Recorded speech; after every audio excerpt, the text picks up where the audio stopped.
The 4.3 banners have been revealed, and it's time to talk about which of these units are a good pull and a valuable pull for your account. And if you already have these units, which weapon banner is potentially worth summoning on, if at all. Welcome to Dello Impact, where we build and test every single character to help you decide who you want to wish for and build. The first half is going to be Navia and Ayaka. Navia is a brand new Geo character, the very first Geo character we've had for almost 2 years. I believe it's been a year and 11 months. I do a full breakdown on Navia's state and what she's looking like right now based on the footage we got from the live stream. I just posted her pre-release guide on my channel. I'll link that card at the end. Make sure to check it out if you want more Navia information. But overall, I think she's going to be a great pull if you like her character. I don't think she's a character that everyone's going to go out and need. At least right now, she seems to be a really solid on-field DPS and sub-DPS for other teams, but I don't think she's going to be a crazy meta character, like top of the meta, like someone like Novelette. But I think she's going to be really, really good and very flexible. And flexible characters are great. If you love Navia, if you love her, then if she works in a lot of different teams, that means you're going to have a lot of fun trying her out in different teams. That's the best in my opinion.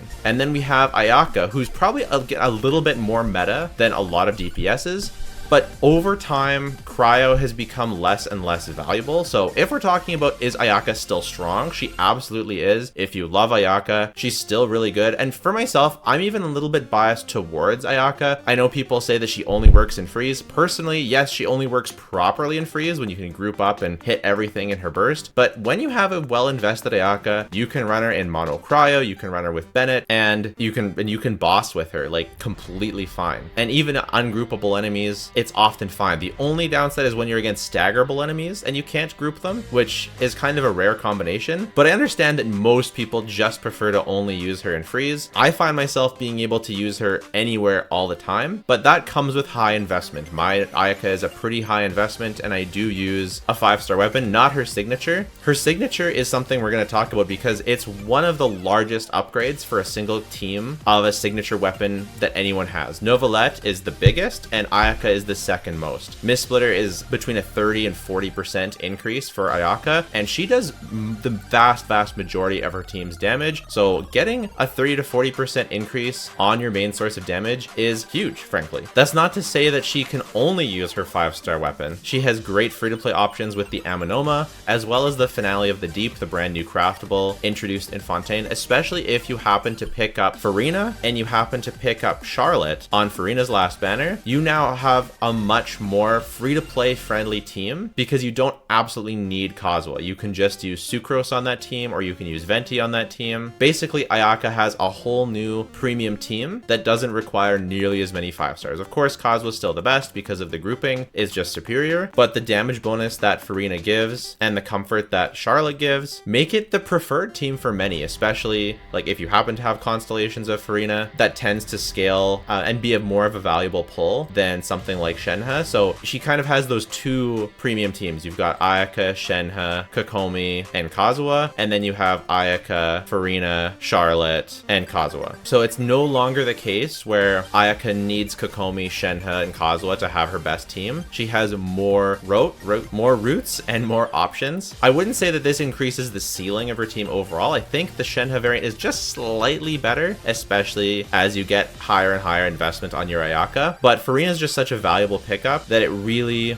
opens up the options that you have as a potential Ayaka player. So if you're looking to pick her up but you don't want to go for a full 5-star team with Shenhe and with Kokomi, now you have another route you can go. I still don't think she's worth it from a meta perspective. Like if you're just looking to make the strongest account possible, I do think she is the strongest Cryo character if we compare her to Risley, and I'll do a full in-depth Ayaka guide soon. Make sure to subscribe for that. I do still think she's the strongest Cryo character, but Cryo isn't like a necessary element. It breaks Hydro Shields, but Dendro tends to break the Hydro Shields even better. So she's once again a great pull if you like her character, and she's much more free-to-play friendly than she used to be with her good team options. But let's move on to the second half, and then we'll do weapon bet. Starting with the second half, we've got Yoimiya and we've got Raiden. And this is, these are my two favorite characters in Genshin pretty much, with Ayaka coming close and Shenhe pretty close. Well, maybe it's Raiden and Shenhe. Anyways, Yoimiya is a character that is definitely a pull if you like her character. I would say she's one of the lower value 5-stars in the game. Despite that, I use her every single day. She is my main overworld character. So if you like care about comfort in the overworld and you like Yoimiya's design, she can be an amazing pickup, and she slaps in the Abyss too. But the thing is, like, Hu Tao exists, right? Xiangling exists. Yoimiya doesn't perform that much below Hu Tao, and she has a bit more comfort in the way that her auto targeting works, especially if you have to chase down mobile enemies. Like, Yoimiya is a really, really nice character to use. But if you're looking for damage, Hu Tao just does more. Although Yoimiya is a way better overworld character, Hu Tao feels kind of terrible to play in the overworld, whereas Yoimiya feels amazing. And I guess you could kind of argue that Ayaka and Wriothesley are kind of similar, actually. Like, Wriothesley feels much better in the overworld, but Yoimiya is just a whole nother level because of the range. The biggest issue with Yoimiya is her total lack of AoE. There's just never a time that you can hit more than one enemies. And although we do have a boss rush Abyss right now, normally there is at least one chamber in the 3 chambers that does require mobs, and in that case it can be hard to get your 36 star there, meaning you might have to go out and back in, which is annoying. I think Yoimiya is plenty powerful, more than powerful enough to clear the Abyss. I've cleared her in the Abyss every single time except for that one time we had a stupid hard Abyss. So definitely like her, get her if you like her, but again, don't pull her for meta, and we'll do a full Yoimiya guide when she comes closer. And then Raiden Shogun. I think a lot of people feel like Raiden is starting to fall off, but I actually kind of feel the opposite. I think Farina breathed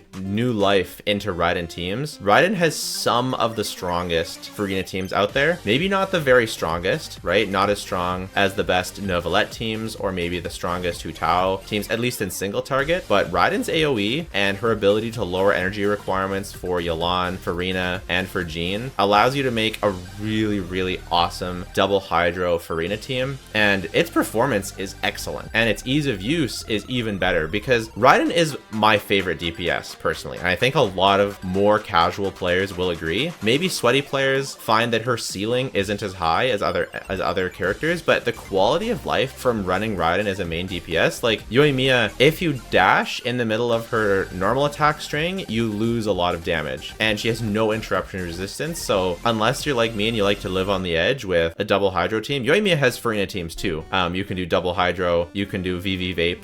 Yelan, Kazuha, VV Vape with Bennett is one of my favorite Yoimiya teams, but you're living on the edge. Raiden has none of these issues. She is just unstoppable. Infinite interruption resistance is such an incredible quality of life to have on a DPS. Really large AoE that's just brain dead to play is a really, really great quality of life, and also lowering the energy requirements of your team. It doesn't make them zero or anything. She's not a universal battery, but you can run powerful off-field DPS and recharge their energy, allowing you to run a more offensive weapon. Even if you don't have like Yelan's signature or Farina's signature, you can get away with running a more offensive weapon on them, like Stringless or the HP bow or something else that adds offense. You don't need to run Favonius. So Raiden, I think, is really, really underrated. I will say, when you're using her outside of Bennett teams, like on the Farina team I mentioned, having her weapon does help a lot more than it used to. It used to be a mild upgrade, because when you're running her on the Bennett teams, then the catch is really quite close to Engulfing Lightning, like a 10% difference, but the gap widens quite a bit to closer to a 20-30% increase when you don't run Bennett on the team. And of course, it depends on exactly the artifacts you're running and everything like that. She's also a challenging character to build. She requires pretty darn good artifacts to get enough energy recharge, get enough crit stats without a crit weapon, much of a crit weapon without crit ascension. She's a challenging character to build for sure, and she's definitely not like a must pull the way that Nahida is or Kazuha is. And no character is a must pull, but you know what I mean, a valuable pull the way that Yelan is, the way that Farina is. She is a DPS character, and DPS characters have a lot less value, and she's not the strongest DPS character. I would argue that she is one of the most flexible. She's maybe the strongest when you combine flexibility and strength, probably not the strongest. Like Novelette is extremely flexible and extremely strong. So, and Alhaitham is less flexible but very strong, but she is a very flexible, very strong. And with the quality of life that you get from having infinite interruption resistance, she just feels fantastic to play. A lot of people also still think that her best team team at C2, because a lot of people go for C2 Raiden because she gets a massive constellation increase. At C2, Furina teams are better than Kujo-Sara teams nowadays. So even at peak ceiling, Raiden has been buffed through Fontaine. And we do have to talk about, if we're going to talk about going for constellations or going for C2, Chevreuse is on the banner with Raiden and Yoimiya. And this is really interesting to me because we just saw Chevreuse's kit. I'll probably do a full video on Chevreuse tomorrow, but Chevreuse should open up new team comps for both Yoimiya and Raiden. She kind of acts as an Animo character when you're running Pyro and Electro characters together, and I think she's going to really open up a ton of awesome teams, and I'm really, really excited for it. I think a lot of people are skeptical because she is a 4-star, but I am actually pretty optimistic, and I'm really, really excited to test her. We can be 100% sure that Kujo-Sara is going to be another 4-star on this banner. Overall, I think these are characters that people have been looking forward for a long time, and those of you who've been looking forward, I think you're going to be winning. These are all solid, good, great characters, except for Yoimiya, I would say, is a solid character, but the other 3 are great characters. Well, we'll see about Navia. Wait for my day 1 release. If I were to rank them in terms of value, like probably Raiden first, then Ayaka, then Navia, then Yoimiya. But, you know, as the thumbnail suggests, you need to pull who you like in this kind of scenario. If you're wanting advice on who to pull for meta, it's none of these, but if it's like, all of them can be good. Oh yeah, some of you may be planning on getting Raiden as a Hyper Bloom trigger. She is a great Hyper Bloom trigger. She's up there with Kuki as the very best off-field Hyper Bloom trigger. I don't think I can recommend pulling for Raiden just to use her as an EM trigger, and not just because it's blasphemous, but because Kuki's a 4-star, and it's kind of tough. If you want Raiden anyways, then you can, then like, obviously you should get her. But to get her just as an EM bot is kind of sketchy. I know Kuki's a 4-star and it's hard to guarantee a 4-star, and you can actually guarantee Raiden, but it just feels bad to get a 5-star just for something that most 4-stars can do. Plus, you don't need Kuki as an EM trigger. Like, using Lisa kind of on field in sort of a quick bloom team, or doing using Kaching, or using Yai, or using Sino. Like, you don't need an off-field Electro Hyper Bloom trigger to even play Hyper Bloom in the first place. Some people talk about how she's best in slot for Novelette Hyper Bloom. She is, for sure, but she's not like so much of an upgrade that I would recommend wishing on a 5-star to do that. She does proc the seeds from further away, but she also only procs them on hit. So if the enemies have an elemental shield, and then her skill might just not proc, or if the enemies are massive, if they like the whale boss, then her seeds it can be hard to proc seeds with her. And she of course doesn't provide any healing like Kuki does. So overall, definitely has some upsides. Obviously, your skill also buffs the burst damage of all of your characters, which is extremely valuable. But yeah, losing the healing for that, I don't think it's worth wishing on a 5-star for just that. But I guess if you really want, if you have a team that really wants an EM trigger and you just haven't been able to get a Kuki, then I guess that could make sense. And you still have her for other stuff as well. To be totally fair, my wife got her, didn't use her, and just built her for Hyper Bloom, and she is very happy that she got her just for that. So if you want to do that, I'm not going to stop you. It is very strong. Finally, you can use her on an aggravate team. I also really like her basically in Sino's best team with Furina, Baiju, and Nahida. It performs extremely well. I haven't tested to see if it performs better than Sino, but it feels like it performs about the same,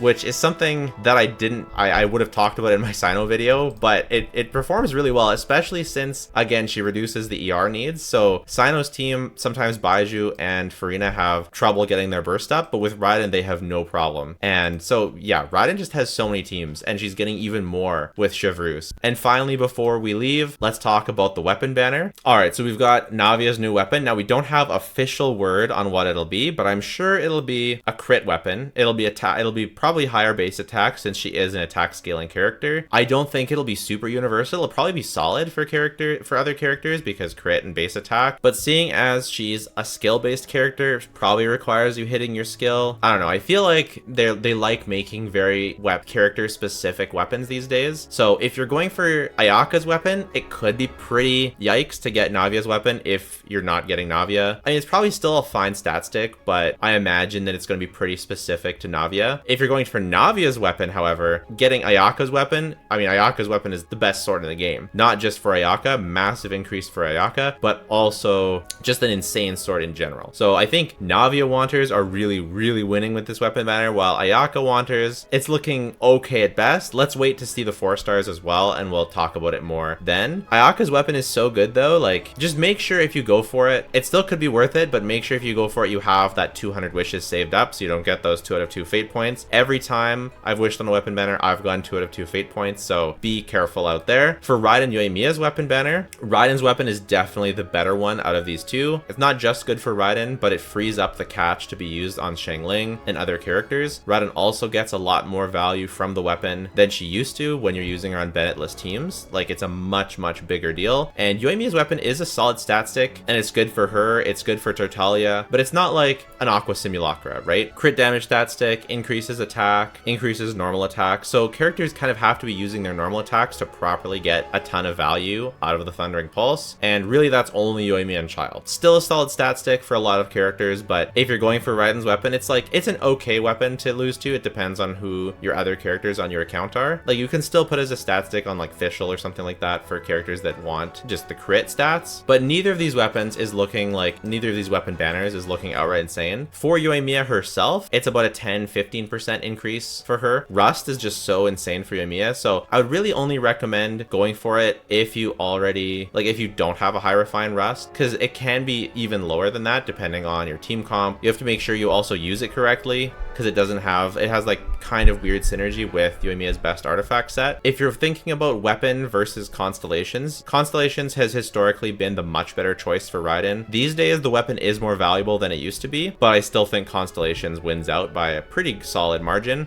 But we'll talk about that more for Raiden's banner. All right, now I think that's it. Let me know who you're wishing for. I'm going to be going for Chevrolet and probably accidentally be getting some Raiden cons along the way. Jury's still out whether I'm going to activate them. Comment down below if you think I should activate my C2 Raiden. She is my favorite character, but I want to be able to test her for its C0 for you guys. I think that's probably more valuable, but we will see.